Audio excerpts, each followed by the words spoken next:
And speaking of real hard, we have the man, the legend, Nick Hampshire, who started an OnlyFans account, and us good segue. Us being in relationships and probably not allowed to subscribe to an OnlyFans or know what an OnlyFans is. That sounds real toxic, bro. You should look into that. I would love to know the logistics and everything about OnlyFans as a whole. I know what it is. It's kind of a subscription-based content, I guess, is the best way to describe it. Like, you kind of choose which people you want to subscribe or follow, and then you pay a monthly premium. It's almost like premium Snapchat in a way, but it seems more on a professional level from the stuff that I've seen. But I figured I'd poke your brain about it, because outside of that, I don't know anything. Yeah. So OnlyFans is the number one supplier of fans in North America. You can buy any kind of fan you're looking for. I was literally taking you seriously for a second too, until I realized the joke that you were making. I was like, oh yeah, he describes himself as a fan, and then I'm like, no, he's literally talking about fans. I was like, they're not catching it. I have to keep going.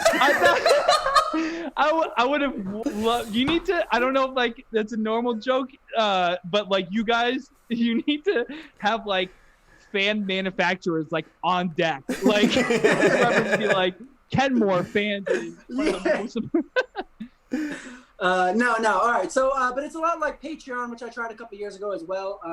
It's essentially for any kind of creator, like content creator, or like, I mean, really any profession where you are creating something that people want to support you and see what you're doing, I guess. So like, chefs can be on there, workout people with like workout routines and stuff like that. Any kind of artists or anything like that, where they're looking for a way that, they have a following and their following fucks with them enough to support them. This platform gives the people that follow them a means to support them financially and also get something from them, as far as like whether they're just watching how they create the content or how to work out or how to cook, whatever. Now, obviously, that's very useful for like the sex worker market, because that's what sex workers do, is they provide content. Yeah. So I tried Patreon a couple of years ago. It went okay. I was really kind of I really did not want to like cross the line into sex worker work, not for any sort of like moral standpoint, but simply because like commercially speaking, which I do modeling and I work for like Diesel and stuff like that. So like typically it's pretty hard if you're doing like sex work stuff to like then get also work as a commercially viable like candidate. You know what I mean? Like if there's pictures of you naked on the internet, brands. So it's frowned upon, and you mean they're just not going to fuck with you like that. It's very easy to Google search someone or exactly. So now I had done nude modeling before, and I really like nude modeling, but I specifically kind of avoided anything like overtly sexual, because I'm a big proponent of just like nudity for the sake of nudity, and like, the beauty of the human body, and like, if you want to watch nudity with sexuality, there's a lot of content like that already existing. You know what I'm saying? So I was doing like art I don't want to differentiate sexual nudity as not art, but I was doing like human form art and like that kind of stuff. Anyway, and I had people come and they followed me on Patreon for a little while, but when they realized I wasn't jerking off on camera, they left, because that's pretty much what they were looking for. No way, huh? Yeah. So it went okay for a couple, like maybe, I think I did it for about 6 months. I think the most people I had at any time was like 30 fans, and it slowly started dwindling. So I cut it after about 6 months. That was a couple years ago. So now fast forward here, OnlyFans is going, and now OnlyFans actually has a bit more of a social media aspect to it, where like people can comment on the posts and like them, and you can send private messages and stuff. So it is kind of like its own like community on there, and there is a lot of sex workers on there, just putting content. So it's kind of where like everyone goes on to like be a little pervy, but it's like acceptable. You know what I'm saying? And so I've just been home. I've been out of work for about 2 months. And I don't know how much longer this is going to go. I wasn't sure if I was going to get unemployment at the time. So I was just like, dog, like, I better set this up now while I have like time to kind of get it built up in case I need it. You know what I mean? Like, I didn't need it right away, but like, in case I do, I want to have it already in place so I can like start making money as soon as I need to. So yeah, so I made an OnlyFans. It's still like a lot of the art nude stuff that I was doing before, but it is a little bit more personal stuff where like I will just like snap a selfie with my fucking dick out and shit like that or whatever. And yeah, so to be honest, it's pretty fun and funny. Like I'm a pretty sexual person by nature, so it has been actually pretty fun to like have a place to share that aspect of myself. And also it is hilarious to me that like my brand was so close to that anyway, that like it's not like I was low-key expecting like some backlash where I started advertising it, people being like, dude, what are you doing? Or like I don't know, my mom or dad calling me like, yo, so-and-so said that you're so-and-so online. But like my brand was like so close to that anyway already. People are like, oh yeah, like I think that makes sense. I was already doing this. So they're like I literally have gotten not a word of like dissent from anybody. Like no one's even said boo about it. Well, you were doing that anyway, and like OnlyFans literally like met you halfway, and now you're able to do your content through that way. I was curious when you were talking about the platform. You said it was like kind of close to for lack of a better word, like a sexualized social media. Are you able to comment and like on posts that you haven't subscribed to, or you need a subscription and then you're able to subscribe first? Gotcha. Okay. But it's interesting because, so here's how it works. So you kind of have a couple different options, like ways you want to go about it.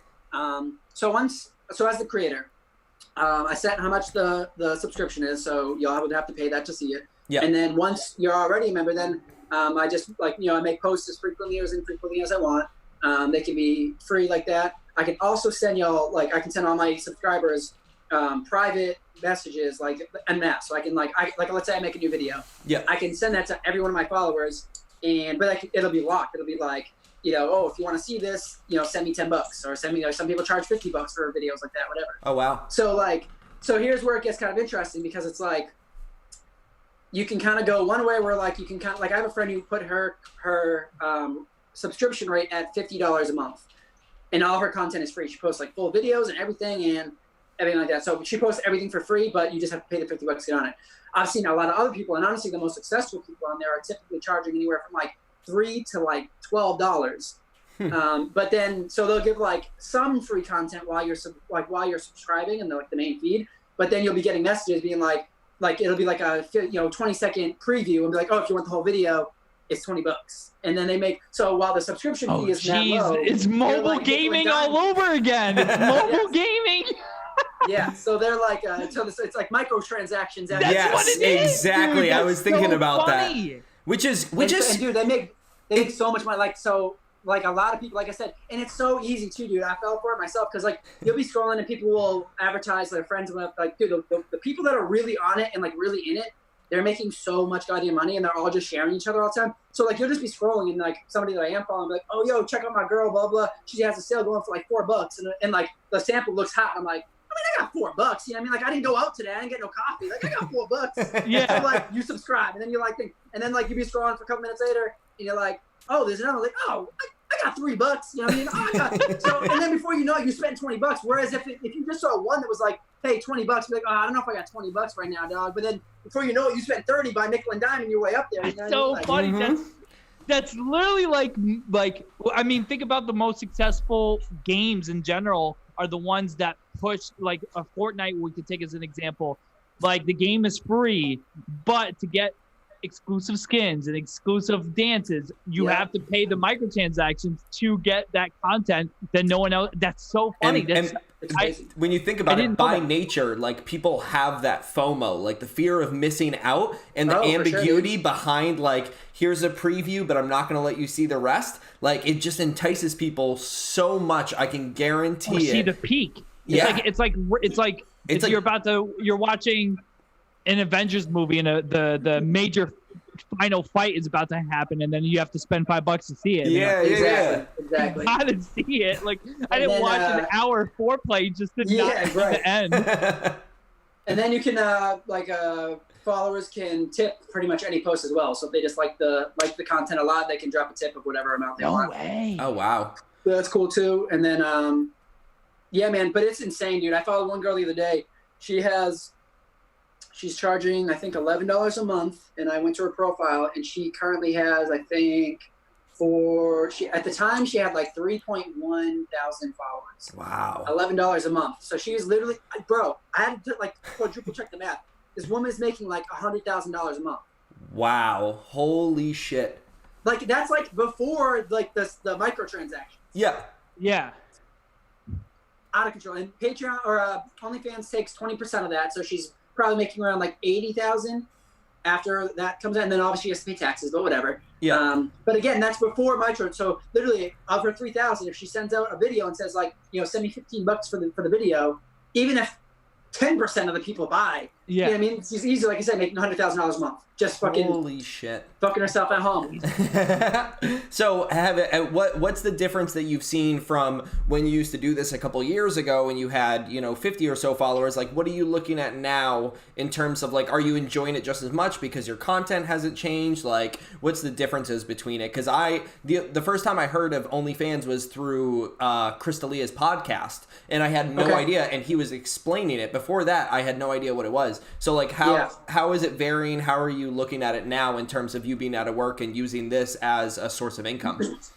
Well, like I was saying before, I think it's different from the Patreon stuff because the Patreon was like strictly like professional photographs of like non-sexual nudity. Like so it's really like I can't really imagine anybody going there to like wank, you know what I mean? Like you pretty much be going to view to see like art. You'd go, you'd admire the art, and then you'd go do something else, whatever.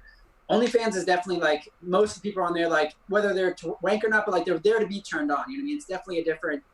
That's probably why. Again, that's why my Patreon I think didn't do that well because people were going there hoping to get turned on into wank, and then they were like, oh, like it's just art. Like the art's cool, but that's not really what I was looking for. Yeah. Not worth so now that I am offering whatever. that kind of content, people are fucking with it a little bit more. Plus, like the social component, I think like there's a lot more people on there, and I'm like friends with some more people on there. Like there's a lot more people that I know on it, so we've been able to like share each other's profiles a bit. So that's got me some. So right now, like I think it's been like a month, like today, or within the next couple of days, it'll have been like 30 days pretty much. And I have like 120 subscribers on there, $15 a month.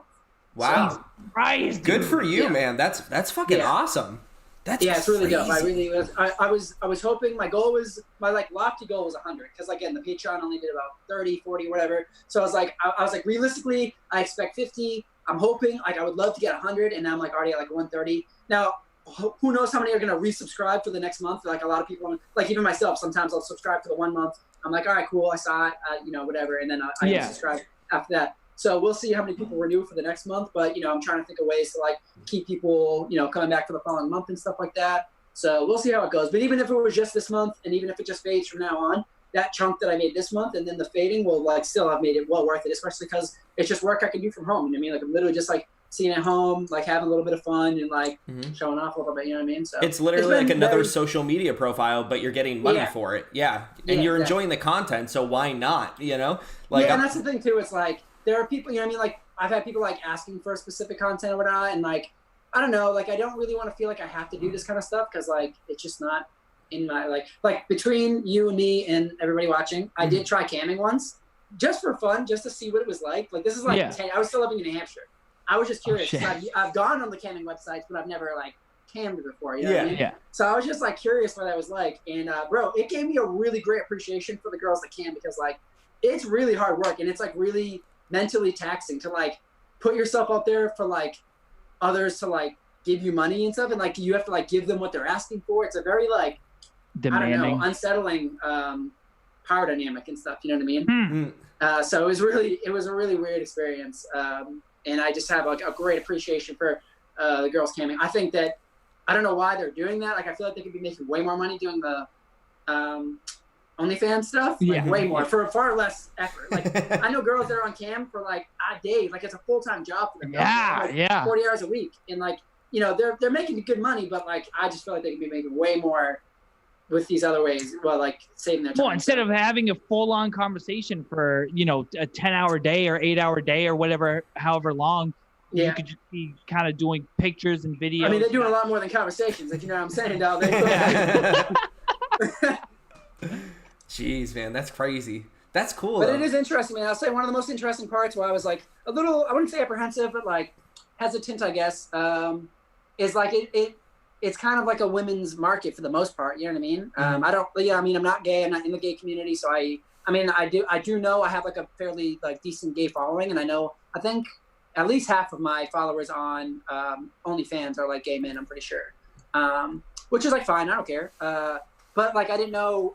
I just always feel like it's probably harder to market yourself, especially as a straight dude in like the sex worker area, you know what I mean? But it's been pretty interesting. A lot of the girls really are like encouraging and seeing a guy like in that area and stuff. I just like that ass was like tired of seeing all these girls making all this money sitting at home. I'm like, I need to get in this money. Like, this is insane. Like, I got friends just like making like hundreds of dollars, thousands of dollars, just chilling at home. I'm like, I need to get some of that. You know for the content like, that's so aligned with yours, especially. Like close. I've never really been like so overtly sexual. Like on Instagram, I like jokingly am like. I mean, I am a sexual person, but it's more like for jokes, especially because, like I said, like my Instagram is a bit more professional, and I try to keep it like commercially viable. You know what I mean? Yeah. So I try not to get too graphic. Anybody that's trying to be graphic, I usually will kind of like spin it into a joke or something. And so, I would say like on Instagram, I'll go like. If anything's getting kind of sexual, I'll get it like 40% sexual, 60% joking. But on like OnlyFans, it's like tipped. I mean, it's like it'll be like 30% joking, 70% sexual. Where like I can kind of like feed into that a little bit more, you know? Yeah. Now, what's your handle for our blooming market for Nick Hampshire's OnlyFans account? So I did make a different name for the aforementioned reasons, but it's actually an old name. It was my name on Tumblr. It's raggedick, but with one D. So RAGGEDICK.